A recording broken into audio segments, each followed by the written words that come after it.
For decades, many people heard the words fatty liver and immediately thought of heavy drinking. But today, the picture is far more complicated.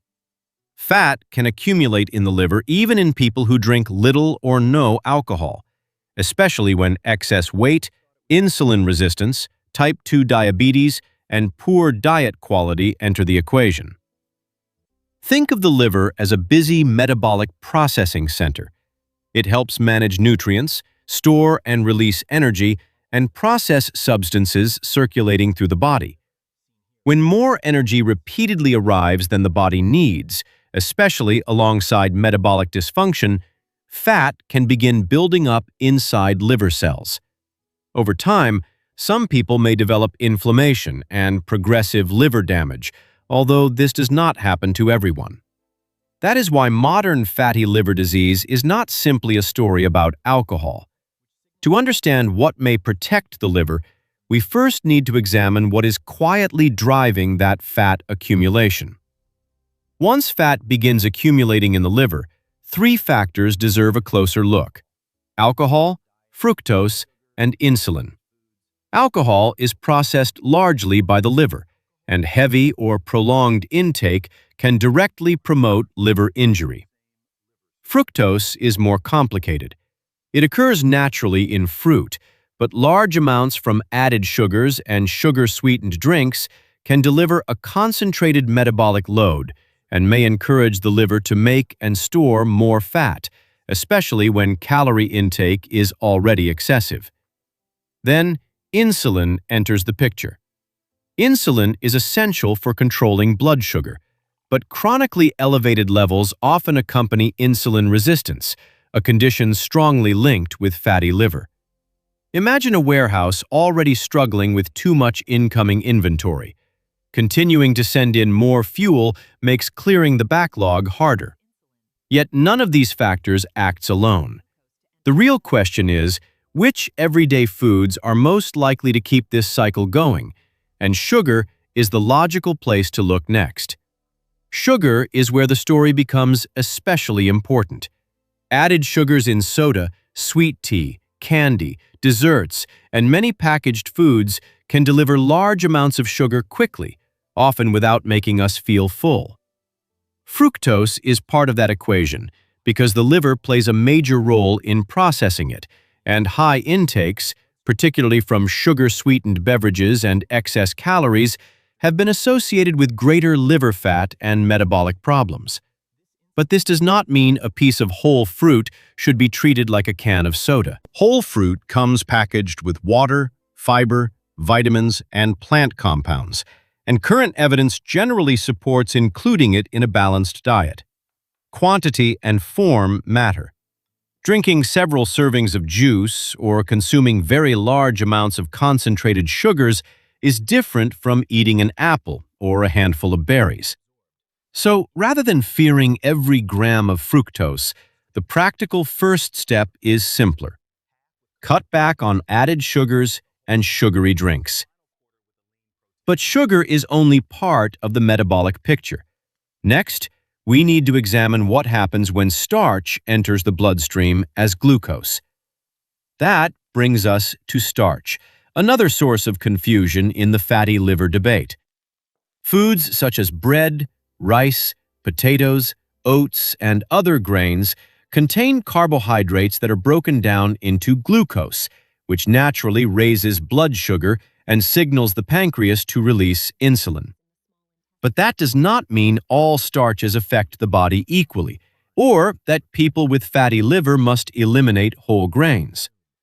Highly refined carbohydrates tend to be digested quickly and are easier to overconsume, while intact whole grains and minimally processed oats provide fiber that slows digestion and may support better metabolic health.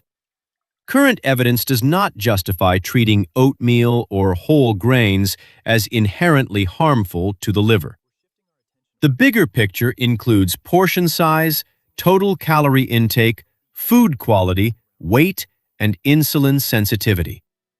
For someone with diabetes or significant insulin resistance, carbohydrate choices may need to be individualized. And this leads to another controversy. If carbohydrates are not the only problem, what role does dietary fat actually play? Dietary fat adds another layer to the story, because not all fats behave the same way in the body. Extra virgin olive oil, rich in monounsaturated fat, is a cornerstone of Mediterranean-style eating patterns and has been associated with better cardiovascular and metabolic health. But the source material makes a much stronger claim about polyunsaturated vegetable oils, suggesting they become toxic when processed or heated. That conclusion needs caution.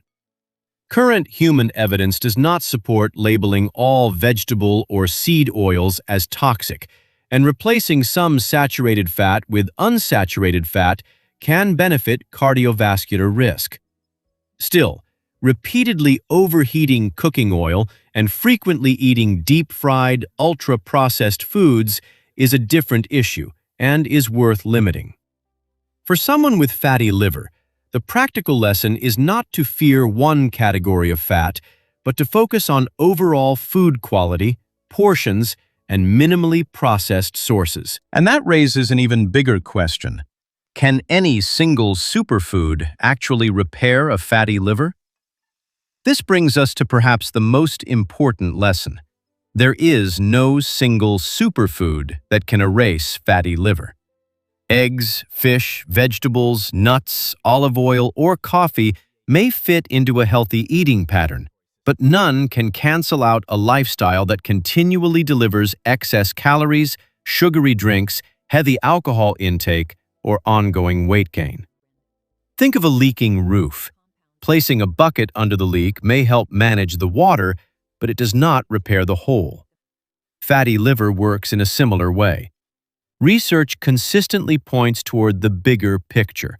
Improving diet quality, increasing physical activity, and achieving sustainable weight loss when needed can reduce liver fat and improve metabolic health. The goal is not to find one miraculous ingredient, but to change the conditions that allowed fat to accumulate in the first place. Once that foundation is clear, we can ask a better question.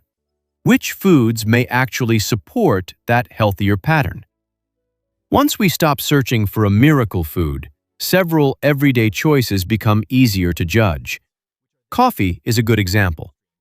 Observational studies have repeatedly linked coffee consumption with better liver outcomes.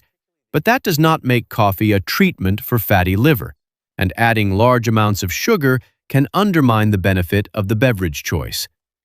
Walnuts and other nuts offer unsaturated fats, fiber, protein, and minerals, making them useful replacements for highly processed snacks when portions remain reasonable.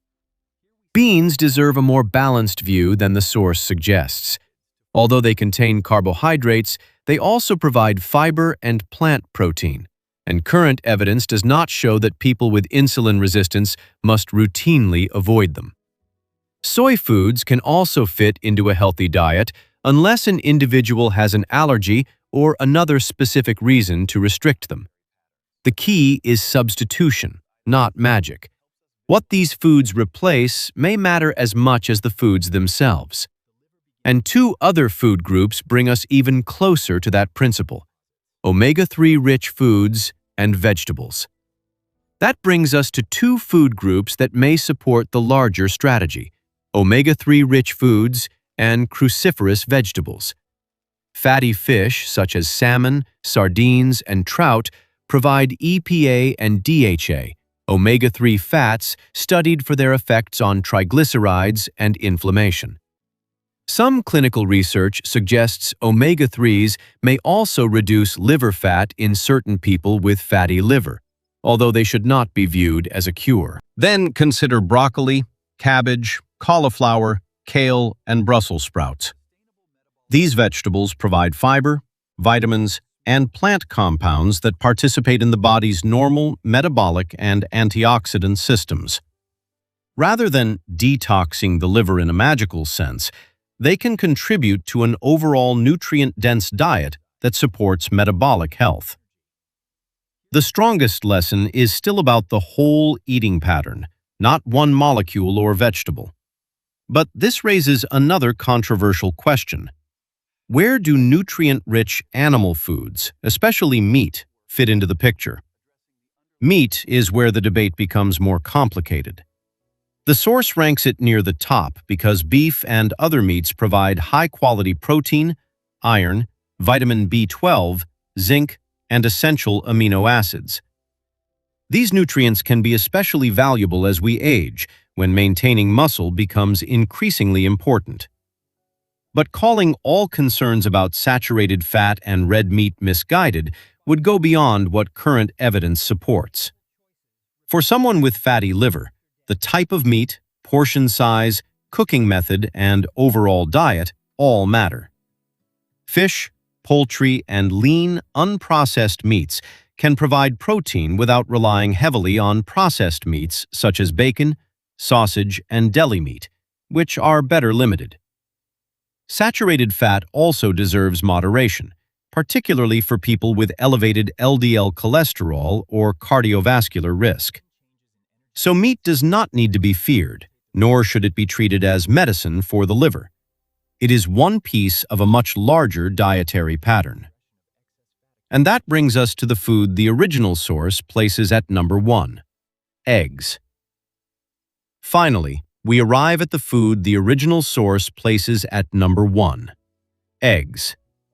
Eggs are nutrient-dense, providing high-quality protein along with choline, vitamin B12, folate, and several other nutrients involved in normal metabolism. Choline is especially relevant because the liver needs it to package and transport fat, and inadequate choline intake can contribute to fat accumulation in the liver.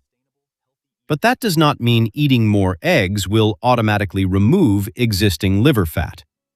Evidence does not support treating eggs as a cure for fatty liver, and individual needs can differ, especially for people managing high LDL cholesterol, diabetes, or cardiovascular disease. Eggs can certainly fit into a balanced diet alongside vegetables, fish, nuts, whole grains, and other minimally processed foods. And this brings the entire journey back to its central lesson. Protecting your liver is not about finding the number 1 food. It is about building a sustainable pattern that improves metabolic health day after day.